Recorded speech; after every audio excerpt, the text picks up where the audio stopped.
Zahtjev za odlaganje posjete predsjednik Srbije nazvao je sticanjem političkih poena pojedinaca među ultranacionalistima. Izrazio je spremnost Srbije na razgovor o svim pitanjima od obostranog interesa dvije zemlje.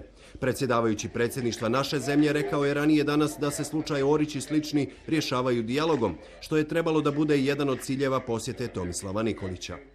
Mislim da ovo nije dobro i mislim da sve ovo što se događa vraća nas puno koraka unazad i da može da stvori vrlo loš ambijent. Ja mislim da nijedan čovjek ne može biti osnov za to da dođe do narušavanja odnosa dvije zemlje. Bošnjački član predsjedništva Bakir Izetbegović odgađanje posjete predsjednika Srbije zatražio je zbog toga što je susjedna zemlja zatražila ekstradiciju Nasera Orića, koji je nedavno uhapšen u Švajcarskoj po optužnici Srbije. Važećim sporazumima između dvije zemlje Orić je mogao biti predat i organima Bosne i Hercegovine.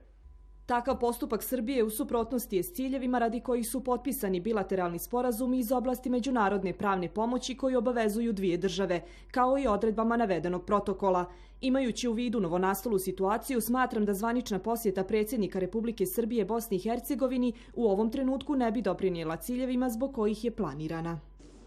U vrijeme dok je predsjedavajući Ivanić očekivao i stav hrvatskog člana predsjedništva Dragana Čovića, oglasio se predsjednik Federacije Bosne i Hercegovine. Mislim da je važnije da mi dobro surađujemo, a kurtoazne posjete sa velikim riječima, bez dijela iza, mislim da nam nisu do sad dali nešto puno. Pa tako s time ne opterećujem, da li posjeta ili ne posjeta, to mi je, vam pravo kaže, možda će zvučati ružno, oprostite, ali mi nešto ne znači puno. Mladen Ivanić danas je naglasio da je Republika Srpska pokazala širinu i kod posjete Pape Franje i kod posjete turskog premijera Erdogana i da takvu širinu očekuje od kolega iz Federacije. Poznavaoci prilika smatraju da je odgađanje Nikolićeve posjete Sarajevu korak unazad za odnose u regionu. Koliko bi svaki neki dnevni događaj utjecao na komunikaciju i kontakte među državnicima, bojim se da bi to bilo neki lažni politikanski kondicionalizam koji bi na kraju doveo do toga da stvarna, realna komunikacija sa istinskim ciljem prestane.